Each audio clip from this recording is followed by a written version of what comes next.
ఓం నమః శివాయ. ఓం నమో నారాయణాయ. నరదృష్టి నివారణ కాళభైరవాయ నమో నమః. ఓం దిగంబరాయ విద్మహే హంసవాహనాయ ధీమహి తన్నో కాళభైరవ ప్రచోదయాత్. హరి ఓం. మా ఛానల్కి స్వాగతం. చూస్తున్న వీక్షకులకు ప్రేక్షకులకు ప్రియ కాళభైరవ భగవద్బంధులకి స్వాగతం పలుకుతూ మమ్మల్ని ఎంతగానో ఆదరిస్తూ ఉండబడినటువంటి ప్రియ సోదర సోదరీమణులకు, జ్యోతిష్య అభిమానులకు, సనాతన ధర్మ సంరక్షకులు అందరికీ కూడా దక్షిణాయన ప్రారంభ శుభాకాంక్షలు.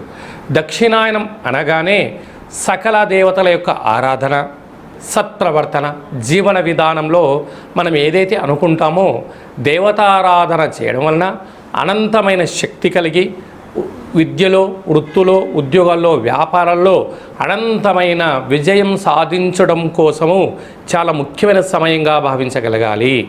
మనకు 16/6వ నెల 2026 నుండి 30వ తారీఖు 6వ నెల 2026 వరకు పుట్టినటువంటి వారందరికీ కూడా ముందస్తుగా జన్మదిన శుభాకాంక్షలు.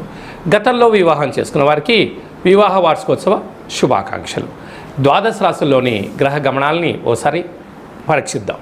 మేషరాశిలో కుజుడు స్వక్షత్రకారకుడు, మిథున రాశిలో బుధాదిత్య రాజయోగం, రవి మరియు బుధుడు స్వక్షత్రకారకుడు, కర్కాటక రాశిలో 12 సంవత్సరాల తర్వాత దేవగురు బృహస్పతి ఉచ్చస్థితి సంచార స్థితి మరియు శుక్ర సంచార స్థితి, సింహరాశిలో కేతు సంచార స్థితి, కుంభరాశిలో రాహు సంచార స్థితి, మీనరాశిలో విశేషంగా శని భగవానుని సంచార స్థితితో ద్వాదశ రాశుల్లో గ్రహ గమనాలు ఈ విధంగా ఉన్నాయి.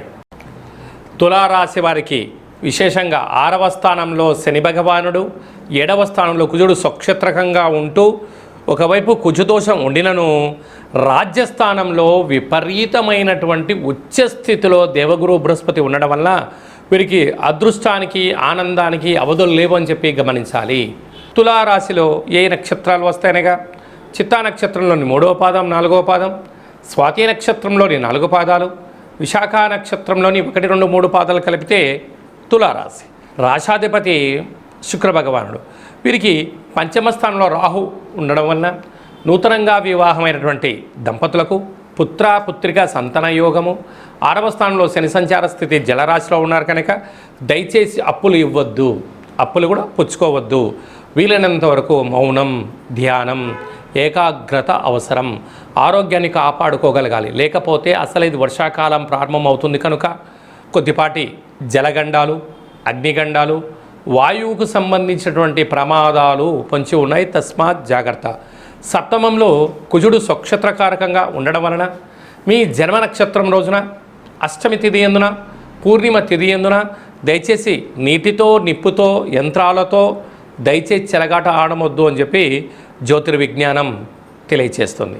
అలాగనే భాగ్యస్థానంలో బుధాదిత్య రాజయోగం అంటే చిరు ప్రయత్నం చేస్తే ఉద్యోగ ప్రయత్నం, ఉద్యోగంలో ఉండబడిన వారు కొద్దిపాటిగా 10 మందితో మీరు సఖ్యతగా ఉన్నట్లయితే మీకు ప్రమోషన్స్, మీరు ఏ ప్రాంతానికైతే అనుకుంటారో ఆ ప్రాంతానికి ట్రాన్స్ఫర్ అవ్వడం, కొద్దిపాటి ప్రయత్నం చేస్తే వివాహం కాని వారికి వివాహం అవ్వడం, ప్రేమికుల మధ్య సయోధ్య పెరగడం, భార్యాభర్తల మధ్య అన్యోన్యత చాలా మంచి కాలంగా భావించగలగాలి.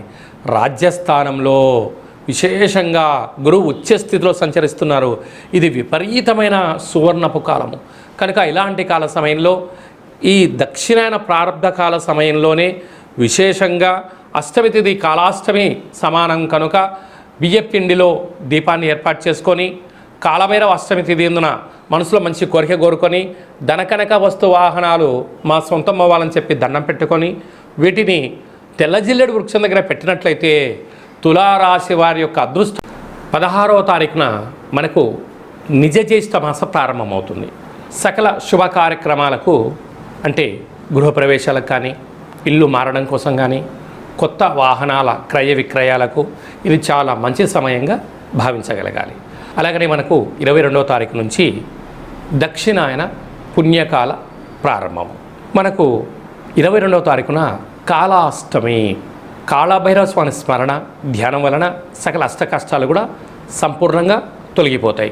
27వ తారీఖున శనివారం రోజు శని త్రయోదశి, శని భగవాన్ యొక్క స్మరణ ధ్యానం వలన అఖండమైనటువంటి అష్ట కష్టాలన్నీ తొలగిపోయి అష్ట ఐశ్వర్యాలతో భోగభాగ్యాలతో ఏకచక్రే మహాభోగి యోగతత్వము కలుగుతుందని చెప్పి కూడా గమనించాలి.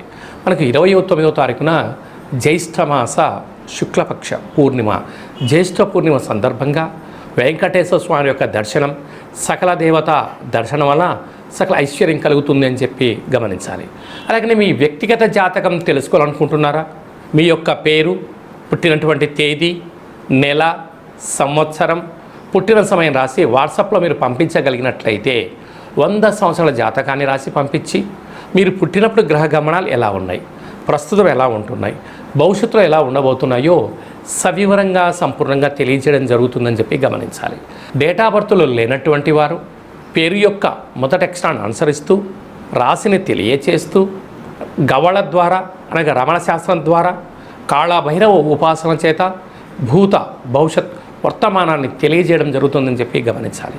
ఈ కింది నెంబర్ని అపాయింట్మెంట్ తీసుకొని సంప్రదించగలరు.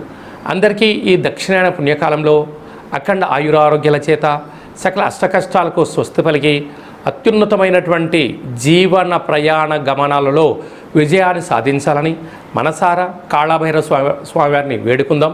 ఆశీర్వచనం.